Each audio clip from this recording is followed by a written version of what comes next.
ഭിന്നശേഷി കുട്ടികൾക്കൊപ്പം ഓണം ആഘോഷിച്ച കൊച്ചി ലുലു മാളിലെ ജീവനക്കാർ 7-ാം തീയതി വരെ നീണ്ടു നിൽക്കുന്ന ഓണാഘോഷ പരിപാടികൾ ഗായകരായ വിജയ് യേശുദാസ്, സുദീപ് കുമാർ, രഞ്ജിനി ജോസ്, രാകേഷ് ബ്രഹ്മാനന്ദ് എന്നിവർ ചേർന്ന് ഉദ്ഘാടനം ചെയ്തു. എറണാകുളം ഗേൾസ് ഹൈസ്കൂളിലെ പ്രത്യേക പരിഗണനയിൽ ഉൾപ്പെടുന്ന 30-ലധികം ഭിന്നശേഷി കുട്ടികളും അവരുടെ രക്ഷിതാക്കളുമാണ് ഇത്തവണ ലുലു ഓണാഘോഷത്തിന്റെ ഭാഗമായത്. പൂക്കള മത്സരത്തോടെയാണ് ആഘോഷങ്ങൾ ആരംഭിച്ചത്. പ്രശസ്ത സ്പോർട്സ് കമന്റേറ്ററും മാധ്യമപ്രവർത്തകനുമായ ഷൈജു ദാമോദരനും ഭാര്യ ആശാ ഷൈജുവുമായിരുന്നു മത്സരങ്ങളുടെ വിധികർത്താക്കൾ.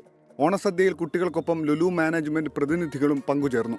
ഓണാഘോഷങ്ങൾ ഗായകരായ വിജയ് യേശുദാസ്, സുദീപ് കുമാർ, രഞ്ജിനി ജോസ്, രാകേഷ് ബ്രഹ്മാനന്ദൻ എന്നിവർ ഉദ്ഘാടനം ചെയ്തു. പൂവേ പൊലി പൂവേ പൊലി പൂവേ പൂവേ പൂവേ പൊലി പൂവേ പൊലി പൂവേ പൂവേ പൂവേ പൊലി പൂവേ പൊലി പൂവേ പൂവേ. ഇത്തവണത്തെ ആഘോഷത്തിൽ മാളിന് മുൻപിൽ സ്ഥാപിച്ചിട്ടുള്ള കൂറ്റൻ ചുട്ടിമുഖൻ ശില്പമാണ് പ്രധാന ആകർഷണം.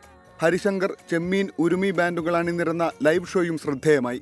ഓണാഘോഷ പരിപാടികളിൽ Lulu India HR head Anoop Majeed, Lulu India project director Babu Varghese, media head NB Swaraj, Kochi Lulu regional manager Sudheesh Nair, Lulu malls India director Shibu Philip, Kochi Lulu mall general manager Vishnu Raghunath തുടങ്ങിയവർ സംസാരിച്ചു.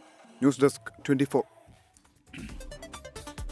ലോകത്തെവിടെയായാലും ഏത് സമയത്തും 24 വാർത്തകളും ഓഗ്മെന്റഡ് റിയാലിറ്റി പാക്കേജുകളും എക്സ്പ്ലെയിനറുകളും വിശദമായി കാണാൻ ഞങ്ങളുടെ YouTube ചാനൽ നിങ്ങൾക്ക് സബ്സ്ക്രൈബ് ചെയ്യാം.